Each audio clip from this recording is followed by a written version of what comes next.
Hi everyone, I'm Malay. I'm going to talking about the scholarships today. About applying to scholarships, it can be a part-time job, which ideally you want to begin the year before you need the funds. There may be some scholarships available for undergrads than there are for graduate school, but that doesn't really mean that you can slack off and then not find those scholarships because there's no hope. No, no, no. There are some graduate school scholarships.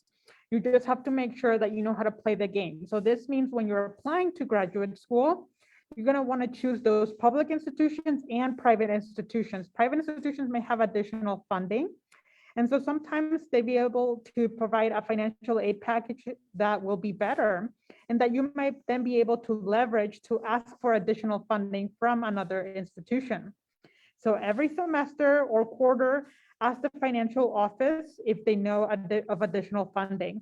The real question will be whether the school itself can provide you a better financial aid package or additional funding each semester or quarter.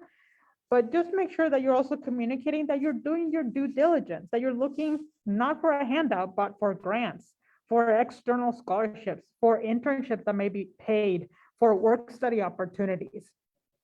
You want to make sure that you make yourself memorable and that you are always kind of on the mind of that person because it's really a person that you're going to be dealing with. So when they're not working with you directly and they come across a scholarship for undocumented students, they'll think about you, they'll remember you, and then they'll forward you that information.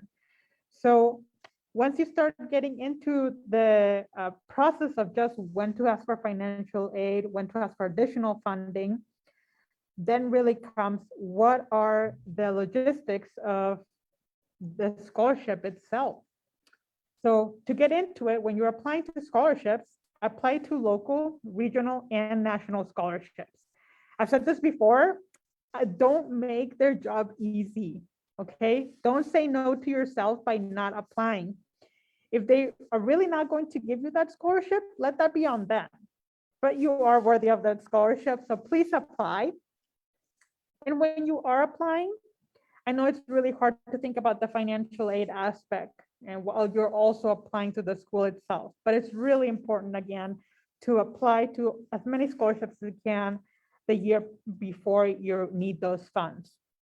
Once you do, you don't have to share everything. Your story is your own. Don't feel forced to relive every trauma, to explain all of the hardships that you've had to deal with in order to make it so that the scholarship will really stand out. It's true, I feel like a lot of the themes that we talk about, like resilience and grit and perseverance, they tend to be what they're looking for in scholarships. But there's different ways of being able to communicate your story and your experiences without it seeming to be too much or more than you feel comfortable with.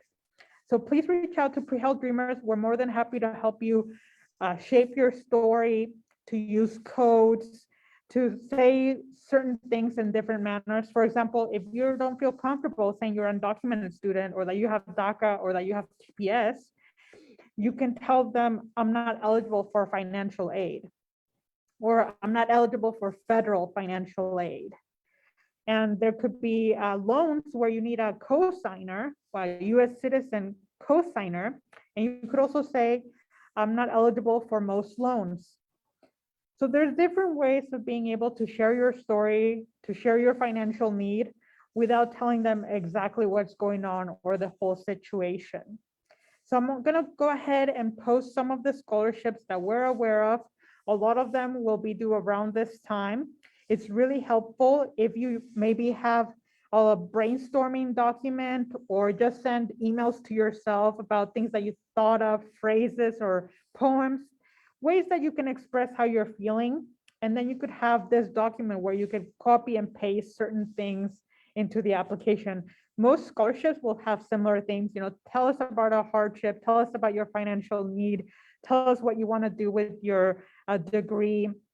And so you can kind of have like this template going where you can just copy and paste into each scholarship, and that will make it easier and save you some time because it can be very emotionally draining to constantly be applying to these scholarships.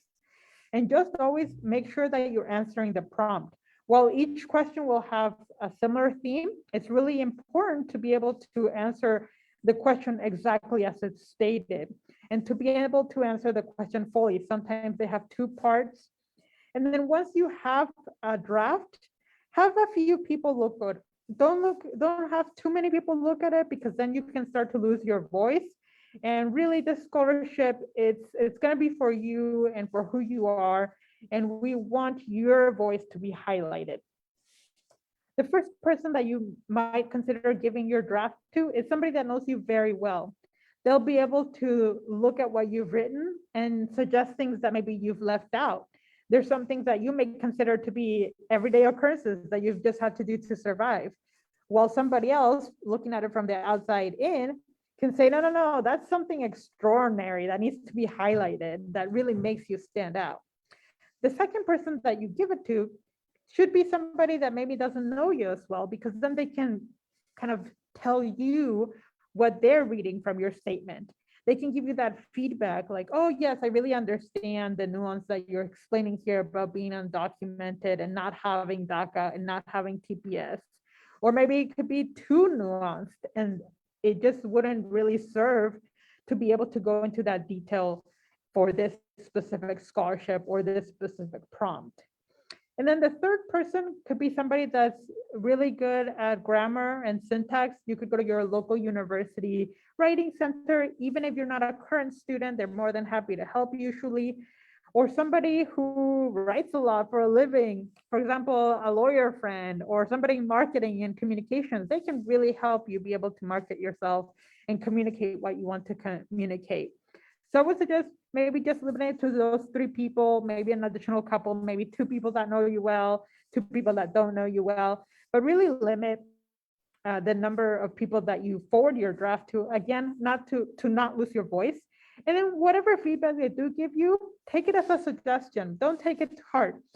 Just because they're an expert at writing or they have an idea of what your scholarship application should look like, what they're providing you is merely suggestions. So don't feel obligated to take all of their suggestions and apply them to your application, because again, that will just dilute your voice.